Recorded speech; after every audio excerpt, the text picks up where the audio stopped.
Kwa hiyo mwisho niwaambie, kesho siku ya Jumapili dua yako ya sukari iweke. Kesho tutakuwa na dua ya tende. Tende ina historia ndefu.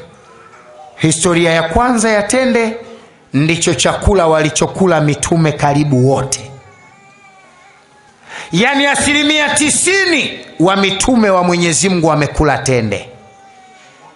Kuanzia Nabii Allah Ibrahim mpaka Nabii Allah Muhammad sallallahu alaihi wasallam wamekula tende. Lakini historia ya tende imekwenda mbali zaidi. Katika wale manabii wa Mwenyezi Mungu aliyepewa Roho Mtakatifu, Isa mtoto wa Maryam, nabii aliyezaliwa kwa muujiza, ambaye mama yake hakukutana na mwanamume, ambaye hakuzaliwa kwa zinaa na hakuzaliwa kwa mbegu ya kiume iliyodondoshwa kutoka katika maji ya uzazi wa mwanamume, iliyodondoshwa kutoka kwa tamko la Mwenyezi Mungu. Kisha Isa akawa mimba katika tumbo la Mariamu. Isa huyu amezaliwa chini ya mtende. Kuna siri kubwa, we mama sikiliza vizuri. Mungu alipotaka kukamilisha uumbaji, alianza na uumbaji katika hatua ya kumuumba mtu kwa kutumia udongo asiye na baba wala mama. Huyo ni Nabii Allah Adam. Akasema kun fayakun, lakini ilikuwa matili ya udongo umeletwa kutoka duniani. Akaumbwa Hawa kwa sehemu ya udongo uliobaki kutoka kwa Adam, akawa bibi Hawa. Huyo ameumbwa kutokana na matilio iliyotokana na matilio ya kiumbe. Tukaumbwa mie na wewe, baba na mama wanakutana katika tendo, ndo tunazaliwa. Akaletwa Isa, kawekwa kwenye fuko la uzazi kwa taufiki na tamko la Mwenyezi Mungu kuwa, kisha ikawa mimba kwenye tumbo la Mariamu. Sallu ala nabi. Lakini ulipofika muda wa kuzaa, bibi Maryam yuko Bethlehem, yuko Jerusalem, katika msikiti wa Baitul Maqdis, yuko Jerusalem. Bibi huyu ukamshika uchungu, akaanza safari. Amepagawa alfajiri, mama katoka nyumbani, hajaaga mtu yoyote. Akaenda mpaka alipofika mahala akakuta mti wa mtende, na hali ya kuwa kachoka, ana njaa. Mariamu ana huzuni ya maneno ya washirikina, hawamuelewi. Washirikina wa Kiyahudi wanasema Mariamu mzinifu. Naam, ilikuwa sahihi kwao kusema wakati huo, kwa sababu hakujawahi mtu kutokea kupata mimba bila kukutana kimwili, na muujiza ndio unataka kufanywa kwa mara ya kwanza. Lakini kubwa zaidi, hakuna nabii yoyote aliyesema huo muujiza. Ilikuwa ngumu kumuelewa mtu yoyote Nabii Allah bibi Maryam kwamba kweli hakuzini. Yani kila mtu aliamini amezini. Usipite hapo mama, pita huko nyuma. Kila mtu aliamini kwamba bibi Maryam amezini. Bibi Maryam akachanganyikiwa, akakimbia. Anaukimbia mji, anaona hofu, aibu. Mwanamke mtakatifu mwenye heshima na thamani, mcha Mungu anayeishi msikitini, anakula vyakula kutoka peponi, ana mimba, hajui kaipataje. Kila lugha aliyoisema kwa jamii wanamuona muongo. Wanawake ndo kazi zao, mabinti wakishavunja ungo ndo yao. Bibi Maryam akawa hana namna, akaona njia pekee hapa ni kukimbia tu, bora nikafie mbele ya safari. Anaondoka Jerusalem. Bibi Maryam hajui hata namna mtoto anavyo deriva, kujifungua hajui. Maryam mpaka polini kule, fika njiani anakuta shina la mtende, kachoka, nyonga zishataiti. Najua nyinyi kina mama mlojifungua, mtoto akisha engage unakaa chini hapo hapo, kwa sababu mtoto akisha engage, wakati unataka kukaribia kusukuma, mnajua kina mama, kwanza unahisi mkojo kila sekunde, unatamani ukakojoe, lakini mguu haunyanyui. Uongo? Ni daktari, najua kunyanyua mguu shughuli. Inafikia mahala nesi anakuambia ukisikia haja ndogo, haja kubwa, mwaga hapo hapo. Mguu alinyanyuki. Mariamu naye alipitia hiyo stage. Hiyo stage alipitia. Mguu haunyanyuki. Mariamu akaona usimchezee, kakaa chini. Anakaa chini, mtoto anapasua nyonga. Anakuja Isa. Mariamu njaa inamuuma, kiu imembana, katembea muda mrefu. Anaangalia juu ya mtende, anaona tende mbivu zilizoiva. Mungu anampa mtihani, kisa tende mbivu zitakuangushia tende ule. Sasa unaweza kujiuliza, inakuwaje uchungu huu? Mariamu anafikia mahala yuko kwenye uchungu, anaambiwa angushe tende. Uchungu hauji kama ugonjwa wa kidonda. Uchungu unakuja kwa sekunde. Unaweza kupiga dakika 1 mpaka 3, lakini hizo 1 mpaka 3 za kutosha mpaka jasho inahema, na ukipotea unaweza ukahisi huumu chochote. Huo ndo uchungu. Mariamu akirudi sawa, yale maumivu yameshapotea. Mariamu ana njaa na kiu ya hatari. Mungu anamwambia kipande hicho cha dakika 5, anampa ilhamu, tikisa tende mbivu zianguke. Mariamu anajenga ujasiri wa kiume, anasimama. Si uchungu umestopu? Kwa sababu uchungu unavyokuja, ule mfuko wa uzazi, kuna kipindi unasinyaa, yani unajibana kwa juu, kwa kulengo la kumsukuma mtoto ashuke. Kwa unajibana kwa step ile, unaachia. Sasa hiki kipindi umefanya ndo unamsikia mtu anatangaza siri chipsi zake tena, shenzi mkubwa yule hapo.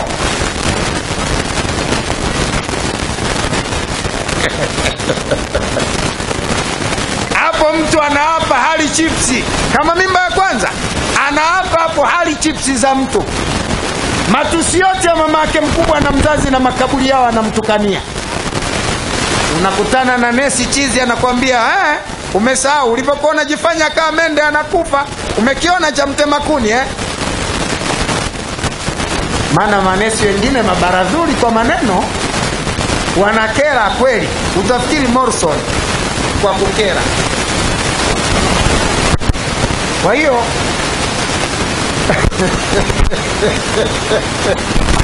kwa hiyo usiniulize maswali, daktari ulijuaje? Mimi daktari, wewe vipi?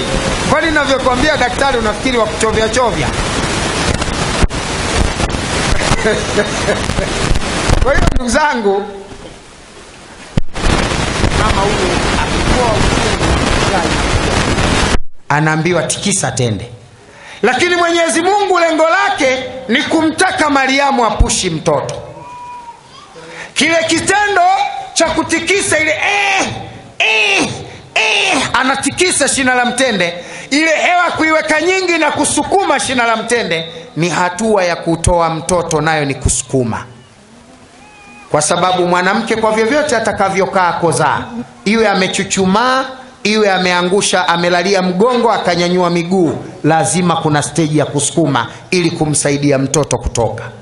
Na hasa kile kipande cha mwisho cha mtoto kutoa kichwa, kabla mtoto hajageuka kuangalia chini. Ndugu zangu, Mariamu akatikisa shina la mtende. Isa naye anateremka.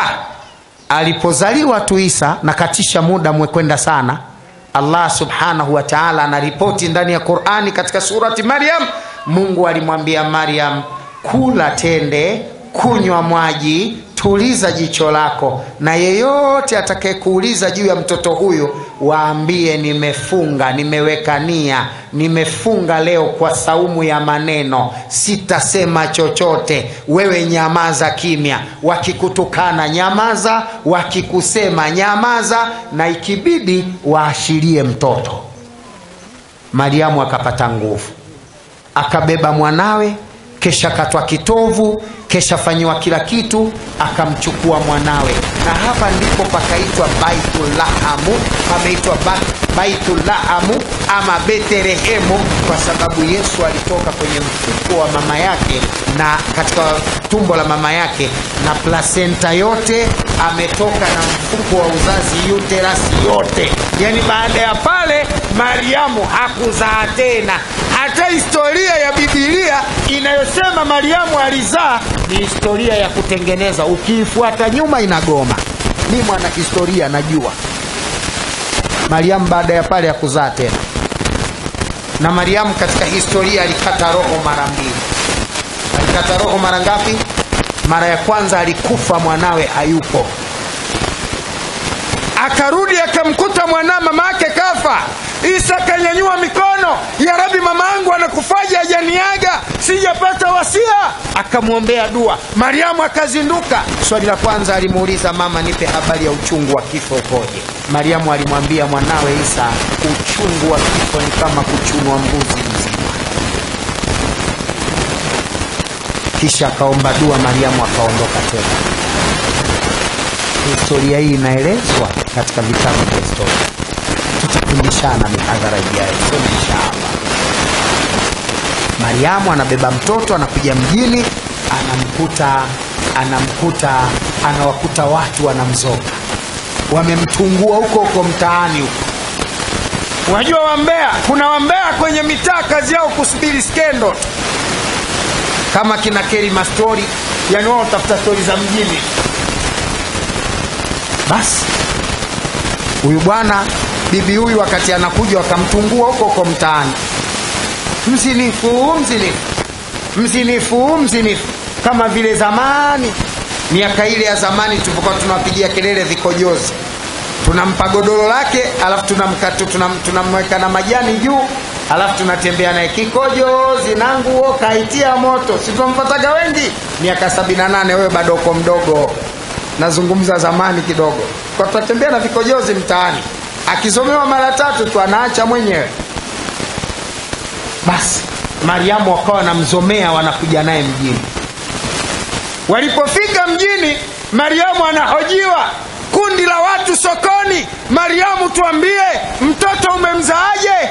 Imekuwa kuaje? Mariamu akawa amenyamaza, hasemi. Watu akasema, si mnaliona limejifanya bubu. Wanawake wajeuri kweli. Yani anahojiwa hataki kujibu. Mariamu akawaashiria mtoto.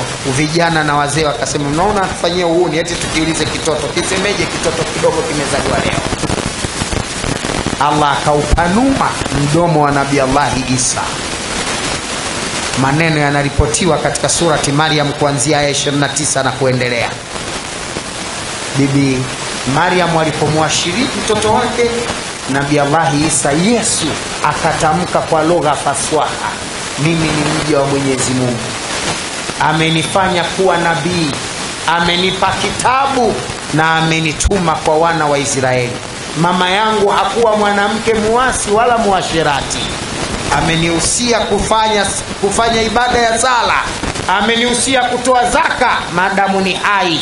Amani iko juu yangu siku niliyozaliwa, amani itakuwa siku juu yangu siku nitakayokufa, amani itakuwa juu yangu siku nitakayofufuliwa hai mbele ya Mola wangu. Watu wakasema, sikilizeni kitoto kimesema, sikilizeni maajabu sasa. Mimba isokuwa na baba inasema. Isa akarudia maneno, kila mtu akayasikia faswaha kwa lugha ya Kiaramu, sio Kiarabu, Kiaramu, Kiaramaiki. Akasikia Isa. Aliposikia hayo maneno, watu wote wanasema, wakagawika makundi matatu. Watu wakagawika makundi mangapi? Matatu. Kundi la kwanza likasema, huyu Mungu, hakuna kitoto kinasemaga huyu Mungu tumuabudu kuanzia leo, mkileta ubishi mtaenda motoni. Kundi lingine kasema, nyinyi mmeelewa vibaya, mwenyewe kasema amani iko juu yake siku alozaliwa na atakorudishwa kwa Mungu. Madhari atarudi kwa Mungu, huyu atakuwa sio Mungu, huyu mwanawe huyu, nyinyi mmeelewa vibaya. Kundi lingine wakasema, nyinyi wote wawili mmeelewa vibaya, mwenyewe kasema yeye nabii katumwa kwa wana wa Israeli. Wakagawika makundi mangapi? Sasa wewe utachagua kundi gani katika hayo umeliona unalifuata. Bali insanu ala nafsihi basira. Ukiona Mungu, kama akili yako inaona kuwa Mungu ndo sawa, haya. Ukiona akili yako inasema kuwa mwanawe, haya. Ukiona akili yako inasema yeye nabii wa Mungu, ndo sawa, kwa sababu amesema mimi ni mja wa Mwenyezi Mungu, amenifanya kuwa nabii, amenipa kitabu, amenihusia sala na zaka, amenifanya nisiwe jeuri mbele ya mama yangu. Amani iko juu yangu siku niliyozaliwa, amani itakuwa juu yangu siku nitakayokufa, amani itakuwa juu yangu siku nitakayofufuliwa hai. Hakuna Mungu anayekufa wala kufufuliwa hai. Sasa ukiwa Mungu ukishakufa, atakufufua nani? Atakayekufufua ni ya Mungu. Kwa hiyo ni mafundisho ambayo Isa aliyafanya. Lengo letu nini? Kueleza maajabu kwenye shina la mtende. Maajabu kwenye shina la nini?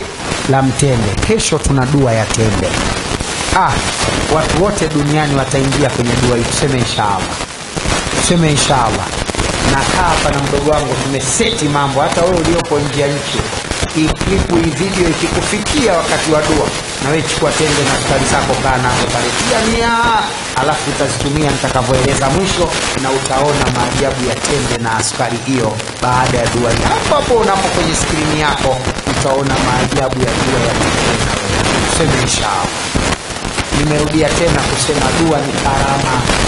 Kuna watu wanaweza usiamini, yani dua ikisomwe Tabora, mtu alione kwenye video Marekani iwe na majibu, inawezekana. Nataka nikupeni siri, wallahi billahi tallahi, na hapa niko kwenye saumu. Kama nasema uongo, Mwenyezi Mungu afute ibada za heri zilizopita na zijazo.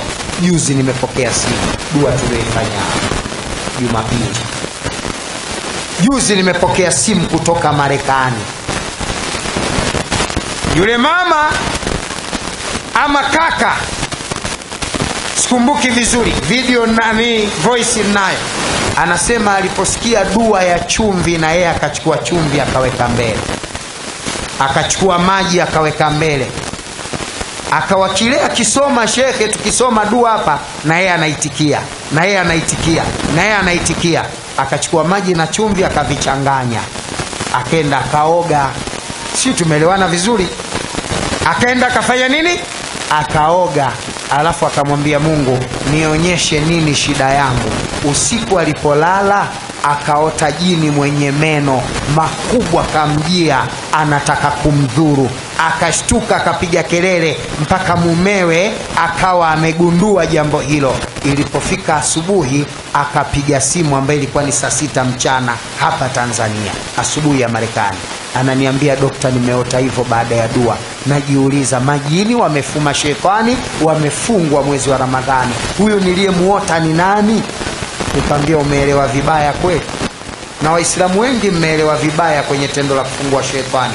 Aliyefungwa Ibilisi, alladhi liwaswisu fi suduri nasi minal jinnati wan nasi, bado mpo. Wale mashaitani wanaotia wasiwasi kwenye nafsi za watu, minal jinnati, katika majini, wan nasi, na katika watu, au hapo. Ndio maana mwezi wa Ramadhani wako watu wa Mbeya, kafunga lakini umbea tu anamalizia mtaani. Minal jinnati wan nasi, ndio majini watu katika mashaitani hao. Maana kuna mijitu mimbea hapendi kulala mpaka atie umbea 2 kwanza. Yani umbea ka ugredi. Akifika wasikia, hey, nikwambie shoga, mimi na wa moto, tena wa leo. Wa moto nini, we mjinga mkubwa? Eti anao wa moto alafu wa leo. Nini ubuyu? Pumbavu.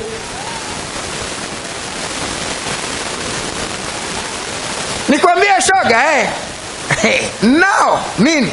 Si shoga yako nani? Nao, yani anamtia hamasa yule ili ampe. Mwisho wa moto kweli. Wewe wa moto ushushe, utakwenda kuweka motoni. Basi yule bwana nikamuelekeza cha kufanya, na jana akatumia dawa, ilikuwa juzi, akatumia dawa ya kitu nilichomuelekeza. Akaamka asubuhi, amerudi yuko sawa. Maana alikuwa anaishi na wasiwasi.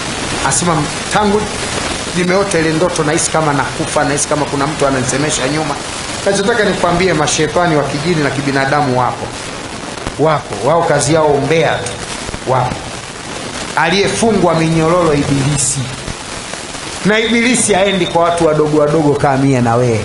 Ibilisi anaenda kwa wacha Mungu wale, na ndio maana alimwambia Nabii Allah Musa, mimi njia zangu mbili, mtu akiwa mcha Mungu sana napambana naye, nikimkosa kote kwenye mambo mawili, nikimkosa hapo huyo mcha Mungu kweli. Musa akamuuliza Ibilisi, jambo gani na jambo gani?